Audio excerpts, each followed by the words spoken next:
अस्सलाम वालेकुम, मैं जमील फारूकी हूँ। आप मेरा ऑफिशियल यूट्यूब चैनल देख रहे हैं। आज जून 2025 की 13 तारीख है, जुम्मे का दिन है, जिस वक्त ये वीडियो रिकॉर्ड हो रही है पाकिस्तानी वक्त के मुताबिक शब के 9:30 बज चुके हैं। मेरी अंडरस्टैंडिंग में, मेरी नज़र में गुज़िश्ता 24 घंटों की दो ही टॉप डेवलपमेंट्स, टॉप स्टोरीज, बड़ी खबरें हैं जो इस वक्त ज़ेर बहस हैं, होनी भी चाहिए। लेकिन $1 मिलियन क्वेश्चन ये है कि ईरान उस तरह से रिटालिएट क्यों नहीं कर रहा जिस तरह से उसको करना चाहिए था। आज के इस व्लॉग के अंदर मैं आपके सामने कुछ इन्फॉर्मेशन शेयर करने जा रहा हूँ कि मज़ीद आगे क्या होने जा रहा है। मेरे अपने ज़राए से कुछ खबरें आ रही हैं, कुछ दोस्त अहबाब से मेरी बात हुई है। सबसे पहले इजराइल ने ईरान के ऊपर यानी तेहरान के ऊपर अटैक किया, मुतअद्दिद उसके अड्डों को निशाना बनाया, रिहायशी इलाकों को निशाना बनाया, 300 से ज़ायद मुकामात को टारगेट किया गया। नतन्स न्यूक्लियर साइट जो थी उसको टारगेट किया गया। उसके बाद ईरान की जानिब से 300 से ज़ायद ड्रोन्स और फिर मिसाइल स्ट्राइक्स की गई, जिसे रास्ते में इंटरसेप्ट किया गया जॉर्डन की जानिब से, और सीरिया के कुछ मुकामात के ऊपर रोका गया। तो अब ईरान असल में कर क्या सकता है, ईरान के पास ऑप्शंस क्या है, ये बहुत इंपॉर्टेंट सवाल है और मैं बहुत ज़्यादा इंफॉर्मेशन बेस्ड एनालिसिस आपके सामने रखूंगा कि असल कहानी क्या है।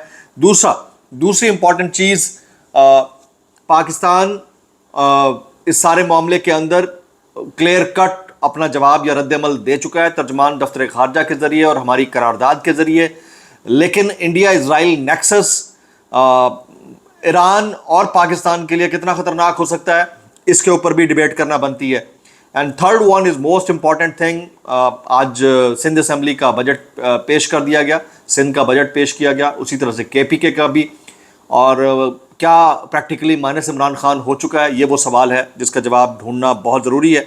उसकी डिटेल्स क्या रहेंगी वो भी शेयर करूंगा, इसलिए गुजारिश है कि आपने वीडियो को शुरू से आखिर तक देखना है। एक और गुजारिश, अगर आपने अभी तक चैनल नहीं किया, अभी तक जरूर सब्सक्राइब कर लीजिएगा। बेल आइकन यानी घंटी अपने अंगूठे उंगली साथ रख के डंडे से दबा सकते हैं। इसके अलावा व्हाट्सएप चैनल का लिंक हर वीडियो डिस्क्रिप्शन के अंदर मौजूद है, जाकर उसको क्लिक करके ज्वाइन कर लेंगे, आपका हमारा रब्ता बेहतरीन तरीके से हो सकता है। आपको यहाँ पर मैं ब्रेकिंग न्यूज़ देता हूँ, अभी ताज़ा मेरे मोबाइल पर यह मैसेज पॉपअप हुआ है कि ईरानी supreme leader Ayatollah Ali Khamenei ने इजराइल के खिलाफ ऐलान जंग कर दिया है। ईरानी supreme leader Ayatollah Ali Khamenei ने इजराइल के खिलाफ ऐलान जंग कर दिया है और अपने तमाम अवाम को जिहाद बिल शमशीर करने का हुक्म जारी कर दिया है। जिहाद बिल शमशीर का मतलब यह है कि वो अल-जुल्फ़िकार जो तलवार है दो तरफ से जो चलती है, उसके ताबे रहते हुए आप अपने मुखालिफ के खिलाफ जंग यानी इंतकामी कार्रवाई का ऐलान कर देते हैं। तो अभी थोड़ी देर पहले, चंद सेकंड पहले, यह मैसेज पॉपअप हुआ है कि ईरानी supreme leader Ayatollah Ali Khamenei ने इजराइल के खिलाफ ऐलान जंग कर दिया है। इससे पहले इजराइल ने अटैक करते ही इसको वॉर डिक्लेयर किया था। ये नहीं कहा गया कि ये कोई सर्जिकल स्ट्राइक है या ऑपरेशन है, बाकायदा तौर पर यह कहा गया कि ये एक जंग है और जंग ही का इसको नाम दिया गया था। अभी जबकि आयतुल्लाह अली खामेनेई इसका अनाउंसमेंट कर चुके हैं, मैं आपके सामने कुछ इन्फॉर्मेशन शेयर कर देता हूँ। सुबह से ही लोग ये सवाल कर रहे हैं कि ईरान ने अभी तक वो जो आयरन हैंडेड रिस्पांस होता है वो क्यों नहीं दिया। तो सवाल बिल्कुल वैलिड है, क्योंकि 300 ड्रोन्स जो रास्ते में रुक जाएं वो गिरा देना या मार देना वो कोई बहुत बड़ी कामयाबी नहीं है, या अंगूठी पहन लेना बहुत बड़ी कामयाबी नहीं है, या फिर सुर्ख झंडा लहरा देना ये बहुत बड़ी कामयाबी नहीं है। तो ईरान चुप क्यों है?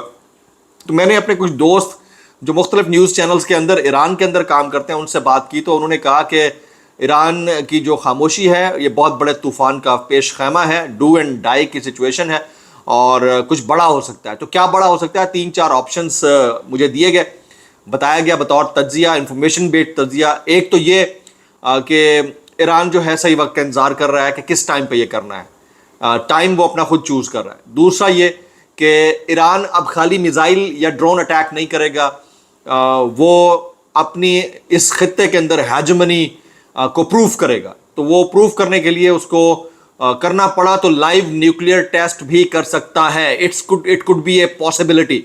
और स्ट्रेट ऑफ हुर्मज जो आबनाए हुर्मज है वहाँ पर जो क्योंकि ईरान के पास आपको पता है कि बरी या फ़ज़ाई जो उसकी पावर है उससे कहीं ज़्यादा उसकी नेवल पावर है, क्योंकि उसके पास समंदर है, बहुत बड़ा समंदर है, और उस समंदर में जो स्ट्रेट ऑफ हुर्मज है वहाँ से ट्रांसपोर्टेशन होती है, इवन नेटो सप्लाईज, और बड़ी बड़ी अफवाज वहां से गुजरती हैं, बड़े बड़े बहरी बेड़े वहां से गुजरते हैं, तो वो उसके पास एक और बड़ा न्यूक्लियर ऑप्शन है।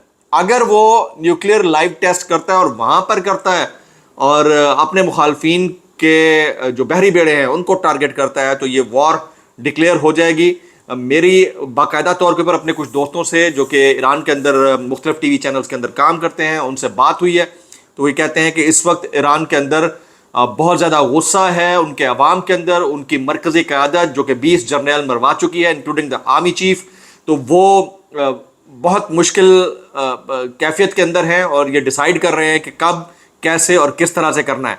जनाब, अभी लेटेस्ट एक और आ रही है कि इजराइल ने दुनिया भर में अपने तमाम तर सफारती मिशन बंद करने का ऐलान कर दिया है।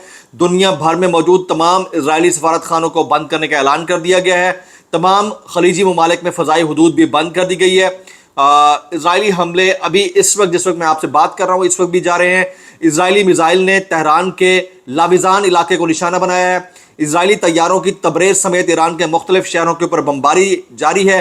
ईरान के तारीखी और मजहबी शहर कुम में भी धमाके सुनाई दिए हैं। तो ये वाली चीज़ जो है बड़ी इंपॉर्टेंट है। आज की रात जो है वो इजराइल ईरान कॉन्फ्लिक्ट, अब इसको कॉन्फ्लिक्ट से ज़्यादा वॉर कह सकते हैं, वॉर में बड़ी इंपॉर्टेंस रखती है आज की रात, यानी नेक्स्ट 12 आवर्स। और इन 12 आवर्स के दरमियान अगर ईरान जो है अपनी न्यूक्लियर हेजमनी को प्रूव कर जाता है तो फिर दुनिया को ईरान के आगे घुटने टेकने होंगे।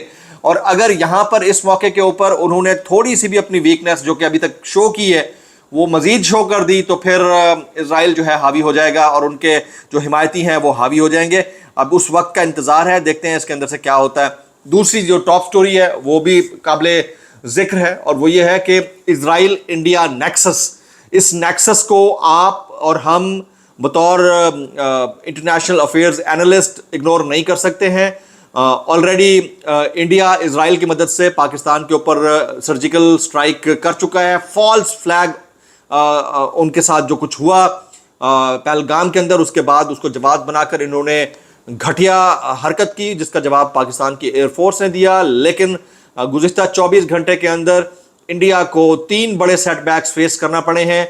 एक तो उनका एयर इंडिया का जो तैयारा था वो अहमदाबाद गुजरात में टेक ऑफ करते ही क्रैश कर गया। फिर दूसरा, थाईलैंड से दिल्ली आने वाली परवाज़ के अंदर बॉम्ब की इत्तला थी जिसे इवैक्यूएट कराया गया और उसके बाद वो परवाज़ मनसूख कर दी गई।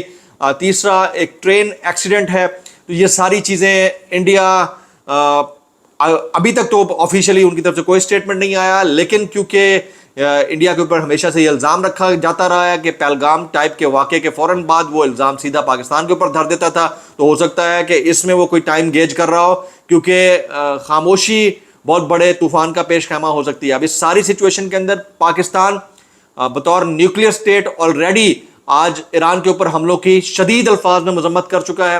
पाकिस्तान ने अपने जो वॉर हेड्स हैं उनको फाल कर दिया है बॉर्डर्स के ऊपर, ख़ास तौर के ऊपर। और पाकिस्तान की एयरफोर्स ऑलरेडी अलर्ट है। पाकिस्तान ऑलरेडी एक न्यूक्लियर कंट्री है, तो पाकिस्तान इसको कैसे गेज कर रहा है सिचुएशन को, ये बहुत बड़ी खित्ते के अंदर तब्दीली की एक कैफियत है। तो देखना ये होगा कि इसके ऊपर पाकिस्तान जो है वो रिस्पॉन्ड कैसे करता है। अब तीसरी और अगली जो खबर है मोस्ट इंपॉर्टेंटली, बल्कि उस खबर पर जाने से पहले, इजरायली हमलों में करमान शाह में ईरान मिसाइल अड्डे को पहुंचने वाला नुकसान सेटेलाइट तस्वीर से वाज़ेह है। इससे अंदाज़ा लगाया जा सकता है कि इजराइल ने कितनी तबाही की। ठीक ठाक तबाही की है। इजराइल ने तेहरान पर दोबारा बमबारी का आगाज़ कर दिया है। मुझे बीच बीच में ब्रेकिंग्स आ रही हैं। इजराइल ने तेहरान पर दोबारा बमबारी का आगाज़ कर दिया। इससे पहले ईरानी supreme leader Ayatollah Ali Khamenei ने इजराइल के खिलाफ ऐलान जंग कर दिया था। तो हालात क्या बनते हैं ये देखना होगा। अच्छा, पाकिस्तान के जो इंटरनल मैटर है, इंटरनल पॉलिटिक्स है, उसको भी हम थोड़ा डिस्कस कर लेते हैं। आज KPK असेंबली के अंदर जनाब अली अमीन गंडापुर साहब CM KPK, उन्होंने खड़े होकर ये दावा किया कि 2 मरतबा उन्होंने कोशिश की इमरान खान साहब से मुलाकात हो सके और उस मुलाकात के दरमियान वो बजट के ऊपर उनको ब्रीफ कर सकें, लेकिन उनको मुलाकात का मौका नहीं दिया गया। तो अब उनके पास ऑप्शन बहुत कम है, इसलिए बजट पेश करने दिया गया है। इसके ऊपर सोशल मीडिया के ऊपर बहुत ज़्यादा सवालात उठाए जा रहे हैं, खासतौर पर PTI ऑफिशियल के ऊपर क्रिटिसाइज़ किया गया। उन्होंने बाद में अपने मामलात को ठीक करते हुए आवाम की राय को मुकद्दम समझा। उसके बाद जो सोशल मीडिया एक्टिविस्ट हैं वो शदीद तनकीद का निशाना बना रहे हैं पाकिस्तान तहरीक इंसाफ की मरकज़ी क़यादत को कि वो इमरान खान को तकरीबन माइनस कर चुके हैं। میرا آپ سے یہ سوال ہے اس سچویشن کے اندر جبکہ ایران اسرائیل کانفلکٹ ہے, انڈیا اسرائیل نیکسس ہے, اس ساری سچویشن کے اندر آپ پاکستان کے انٹرنل میٹر میں کے پی کے گورنمنٹ کی عمران خان سے لائلٹی کے اوپر کیا کامنٹ کریں گے؟ کیا واقعی پاکستان تحریک انصاف کی کے پی کے کی مرکزی قیادت نے عمران خان کو مائنس کر کے اب صرف اپنی پوزیشن بچائی ہوئی ہے یا ان کی یہ مجبوری ہے؟ نیچے کامنٹ ضرور کیجیے گا, میکسیمم کامنٹ ضرور کیجیے گا. اور ساتھ ساتھ میرا آپ سے یہ بھی سوال رہے گا کہ اس یروشلم تہران کانفلکٹ کے اندر آپ بطور انسان اور بطور مسلمان اس وقت کس کے ساتھ کھڑے ہیں؟ اسرائیل کے ساتھ یا تہران یعنی ایران کے ساتھ, مظلوم کے ساتھ یا پھر ظالم کے ساتھ؟ اس کا فیصلہ آپ نے کرنا ہے. میکسیمم کامنٹس نیچے کیجیے گا تاکہ یہ گیج کیا جا سکے کہ سچویشن کیا ہے. آپشن میں نے بتا دیے ہیں. ایران کسی بھی وقت جو ہے لائیو نیوکلیر ٹیسٹ کر سکتا ہے اور اپنی جو سپیریئرٹی ہے خطے کے اندر اس کو پروف کر سکتا ہے, لیکن اگر نہ کیا تو حالات مشکل ہو جائیں گے. دعا میں یاد رکھیے. السلام علیکم ورحمۃ اللہ وبرکاتہ.